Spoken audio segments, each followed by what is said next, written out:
Be Your Own Hero, H.D. Reese. After 2 years of living in fear and feeling trapped in an abusive relationship, I was now marked by PTSD and Stockholm Syndrome. My life took an even more dramatic turn the day he was arrested. Little did I know that pivotal moment would serve as a catalyst for my personal transformation.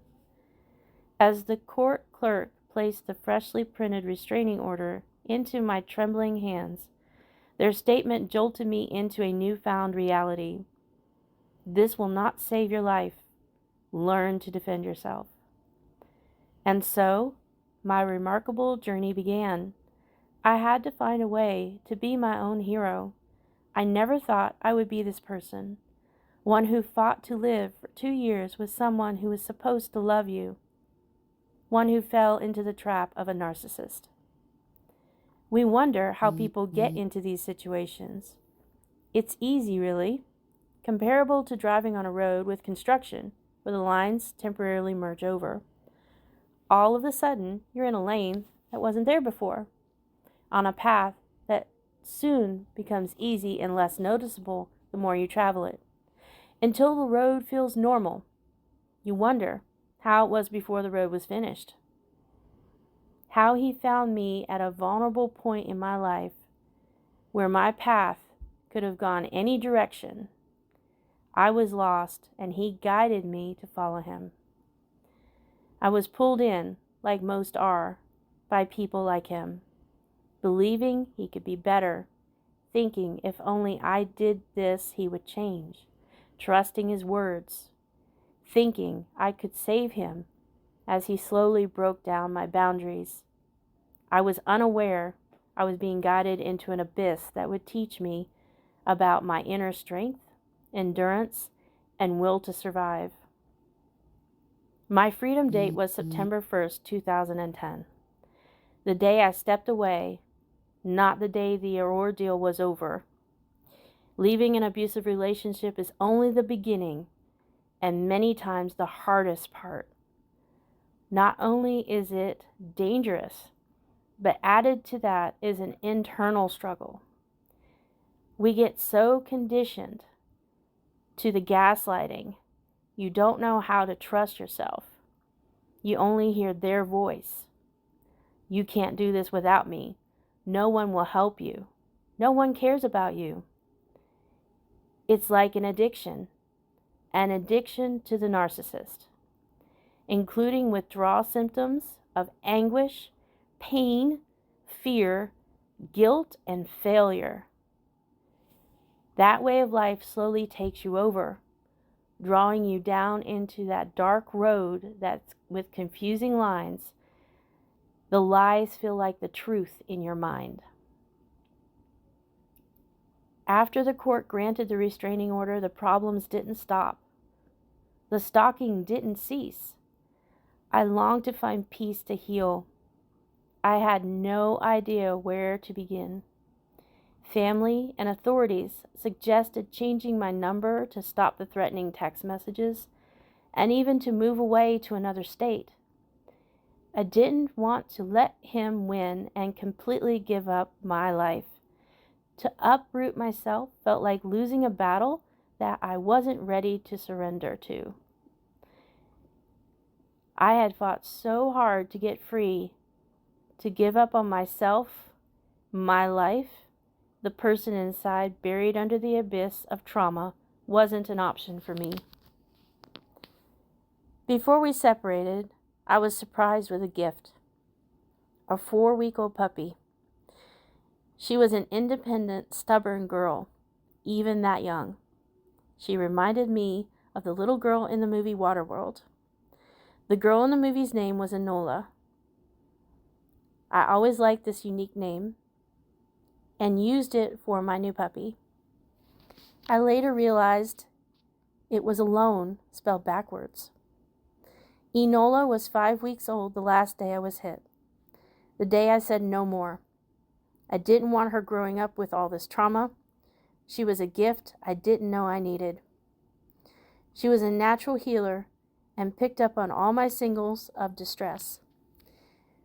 Learning to train her kept me focused. Enola was a bond as one. We attended courses from basic to advanced. We added in nose work. She was at the top of her class. I wanted her to help people, maybe search and rescue. I knew she was meant for something special. She received her AKC, Canine Good Citizenship certification, every year. And Nola would bring me back to reality from PTSD flashbacks. Dogs have always been a part of my life, so it was normal for me to have her around. That was why I was so shocked after I shared with my therapist how she helped me.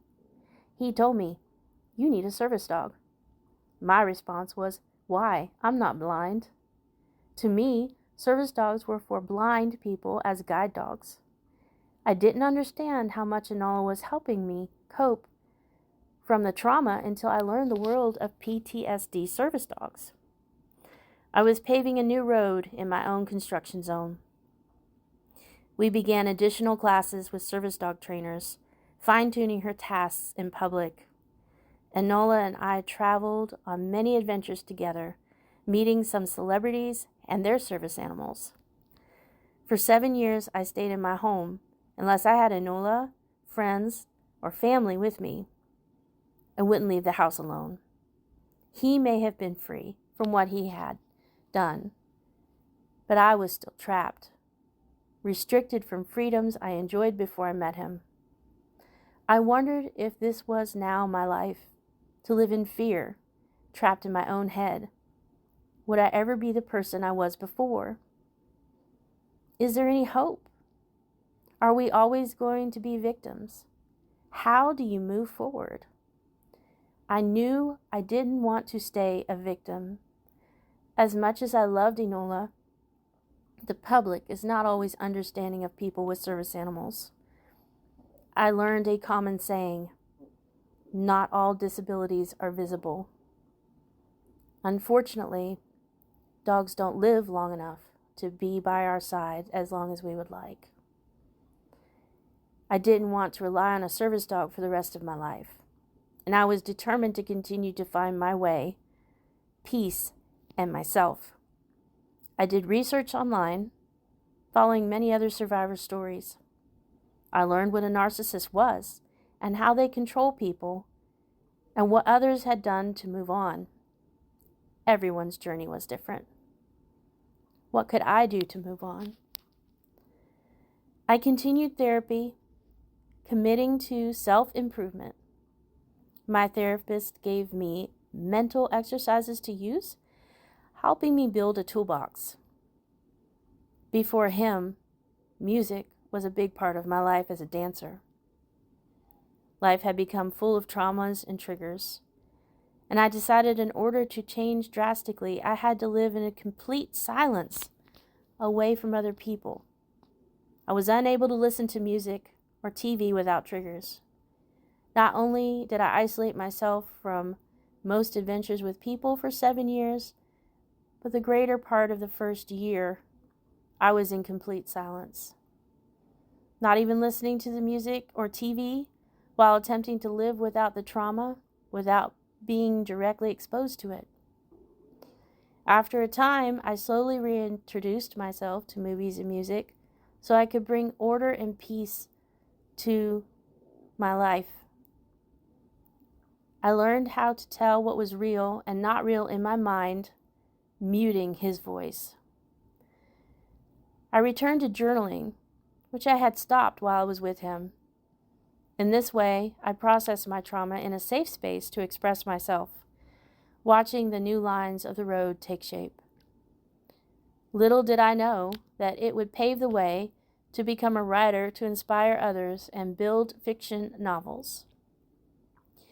Most people don't know the silent battles fought behind closed doors and the strength it takes to face the world every day.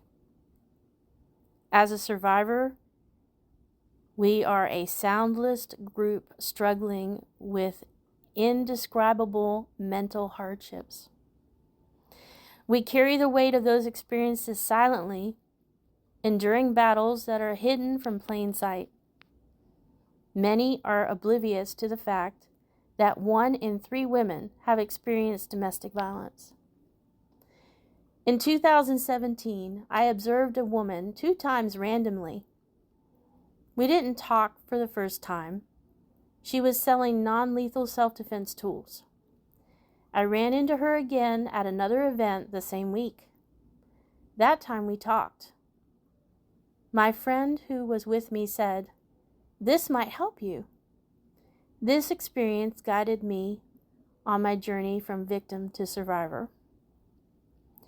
I craved freedom and longed to rediscover the essence of who I really was. I wanted to learn how to defend myself, but didn't know where to begin. Meeting my new friend taught me about self-defense tools and helped me get the courage to venture out into public. I drove around, not getting out of the car, seeing the world alone to build up my courage. Some days were good, others were disastrous. Many times I would break down in tears to honking horns around me, or if I saw him walking in town. I had a support system of people I could call to talk me down. Sometimes I called 911 and they would send someone to help me. That was hard to do. Since I felt I could do this on my own, when I had to ask for help, I felt defeated. I'm not the type of person that calls for help. We learn this even more in an abusive relationship. There is no help. They teach you this every day.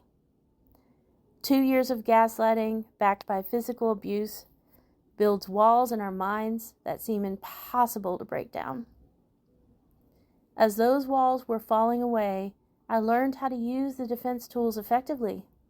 I started sharing my story with others, while I educated them about safety, helping to equip women and other survivors.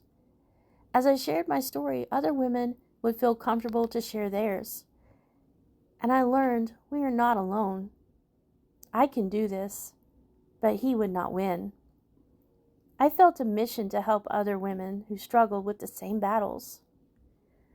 Sometimes I wonder if there is a book 101 for narcissists to read, because they all seem to use the same words and actions against their victims. Becoming more and more aware that I was a survivor, I decided to put a large domestic violence survivor decal on my car. I felt then, and still feel, driving around with that statement in plain view might give hope to others suffering abuse. A public statement, I survived, you can too. Since my trauma being with people in stores activated triggers, or in crowds, I would see someone who looked like my abuser. I told myself, I have my defense tools. That is not him. While breathing to calm myself. I had a very difficult time being touched or hugged. I learned that hugs from family and friends were okay. Now I'm a hugger. But it was a process many people do not know I struggled with. I knew I wanted to be more confident and learn a better way to defend myself, not relying on defense tools as sole protection and my service dog when flashbacks hit. I thought often, what if you didn't have a defense tool with you or lost it in a struggle? How would you defend yourself? I started doing research on self-defense for women. I purchased books on techniques and drills. I would practice the what-ifs in my head. What if I was here and he did this? Processing what I could have done during all those times in the past. Factoring those traumas and facing them in my mind in a safe space helped build confidence that I could not only survive but thrive.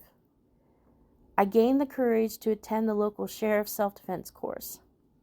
They went over how to keep your home safe, talked about the tools I carried, and showed a few striking moves. Then we had a chance to face the guy in the red man suit. They asked if there were any trigger words or scenarios for each person. I told them some of the things he used to say to me, so during the drill, the red man used them. During my 30-second round, I repeatedly hit the red man, then his voice came up and reared its ugly head. I could feel myself losing the knowledge and practice I had acquired. When an officer handed me a baton, I felt better with the tool. I finished the drill, but was disappointed with myself. He still had control of my mind. I promised myself I would return and be a better fighter in 3 months, with or without a self-defense tool. I went home and immediately dove into learning more, following instructors I liked online, and researching how to advance to be certified in self-defense. I learned what worked and what would not work in real-life scenarios, like those I have lived through. There are many people who teach things that are not realistic, real-world survival skills, but rules in combat through a sport they competed in. Those rules do not apply to defending yourself from a person you know. I learned there is a psychological block that needs to be overcome when the attacker is a family member, partner, or friend. This explains why triggers of words can cause us to shut down, making it hard to defend ourselves. I went back to the sheriff's office to attend another Red Man class 3 months later. This time I was ready.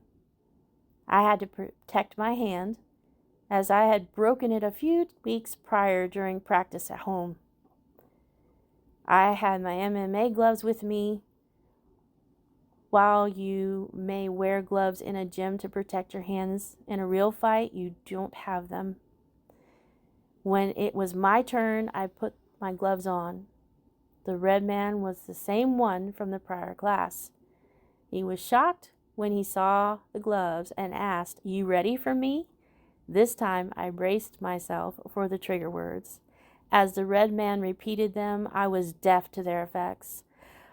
I remembered the drills I had learned, stayed focused during the fight. The red man dropped to a bent stance to signal defeat. Then they handed me the baton, focusing on my strikes. I was able to complete the drill effectively. I won against his voice in my head. The officer and I talked afterward. He said I was 150% better than the last time, a few months ago, and asked what I had been doing. I told him I had been practicing and that I had promised myself to be a better fighter after the first session. Then I shared what they told me in court on the day of the restraining order was issued. He said, "Keep it up. I wish more women had the courage to continue to learn to defend themselves. It isn't easy." At that point, I knew I was on a mission. By this time, I had followed a few instructors online, and I continued to share my story with other women and help them learn the basics. I wanted to be certified in the style of self-defense for all women to learn, no matter their age or skill level. As a woman who needed a cane after I was able to get away from my abuser, I had to get myself healthy, not only mentally but physically, during those beginning years. I understood the challenges facing many women. While attending different gyms, dojos, and classes, I realized most would not take time to learn all the techniques. I wanted to teach the women something they could learn that day to have a safer tomorrow. And in sharing my story and meeting more women, I discovered most women didn't want to attend classes taught by men because they also fought the trauma in their minds like I had. Then 2020 came, and we were back in isolation again. I used this time to study, practice, and research instructors who were specifically teaching what women needed to learn to defend themselves. Women have to consider many factors. Just to name a few, our mental state and how we were taught to be polite. We fought embarrassment for trusting our instincts or asking for help. Then there are our clothes. We wear such a variety of clothes and shoes that affect our ability to defend ourselves. We don't wear the same clothes working out at gyms or in classes.